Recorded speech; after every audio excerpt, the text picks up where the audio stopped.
దశాబ్దాల తర్వాత కూడా ఒక నాయకుడిని స్ఫూర్తిగా తీసుకుని వాళ్ళ విగ్రహం ఏర్పాటు చేశారంటే ఆ నాయకుడు ఒక త్యాగాన్ని పోరాటాన్ని అందరూ గుర్తు చేసుకోవాల్సిన అవసరం ఎంతో ఉంది. ప్రజల తరపున పోరాడితే ప్రజలు ఎల్లప్పటికీ గుండెల్లో గుర్తుంచుకుంటారని చెప్పి చాటించిన నాయకుడు మోహన్ గారు. ఇవాళ రేపు రాజకీయ నాయకులు ఎంతో మంది ఎన్నిసార్లు గెలిచామని చెప్పని గొప్పగా చెప్పుకుంటూ ఉంటారు. ఎన్నిసార్లు గెలిచామని చెప్పలేదు కాదు. రంగ గారు కేవలం 85 నుంచి 85 దాకా శాసనసభ్యులుగా ఉన్నారు. అంటే 3 సంవత్సరాల పాటు ఉన్నారు. కానీ ఆయన మన నుంచి భౌతికంగా 3.5 దశాబ్దాల దూరమైనా కూడా ప్రతి ఒక్కరిని ఆనాటి తరం నుంచి ఈనాటి యువకులు ఇవాళ ఎంతో మంది కుర్రవాళ్ళు వచ్చారు. వాళ్ళు కలిసి ఎవరు పుట్టుకు కూడా పెట్టలేదు. కానీ వాళ్ళ తల్లిదండ్రులు రాజాగారు ప్రజల తరఫున ఎలా నుంచున్నారు, ప్రజల కోసం ఎలా పోరాడాలని చెప్పారు.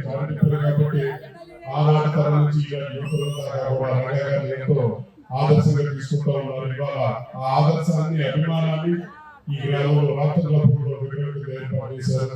ఆ విగ్రహం ఏర్పాటు చేసిన ప్రతి ఒక్కరికి మనస్ఫూర్తిగా ధన్యవాదాలు తెలియజేసుకుంటూ ముందుగా ముఖ్యంగా నరసింహారావుకి ఈ విగ్రహం ఏర్పాటు చేయాలని చెప్పి ఎంతో పట్టుదలతోటి ఏర్పాటు చేయాలి. అభిమానం చాలా చెప్పాలి. మాకు ఒక విగ్రహం మాకు అభిమానమే తెలుసు, ఒక విగ్రహం కడతాం అంతవరకు తెలుసు, కార్యక్రమం ఏం చేయాలో కూడా తెలియదు చెప్పి అంటే అభిమానం ఎంత గొప్పదో ఆ అభిమానం ఎంత బలమైందో అని చెప్పి అందరూ ఆలోచించాల్సిన అవసరం ఉంది.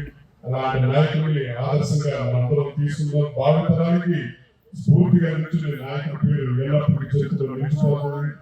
తప్పకుండా భవిష్యత్తులో కూడా ఆయన్ని మనందరం ఒక కుల నాయకుడిగా కాదు, రంగా గారు పేద పౌరులు 12 వర్గాల ఆశాపూర్వకంగా అది ఈనాటి కూడా కుల నాయకులు చెప్పంటే కొంతకాలం కూడా మర్చిపోతారు. కానీ ప్రజల తరపున పోరాడితే ప్రజలు ఎల్లప్పటికీ గుర్తుంచుకుంటారని చెప్పి తెలుగులో ఫాస్టెస్ట్ న్యూస్ ఇప్పుడు కొత్త అవతారంలో 5 సెకండ్లోనే పూర్తి వార్తా సమాచారం మీ చేతిలో.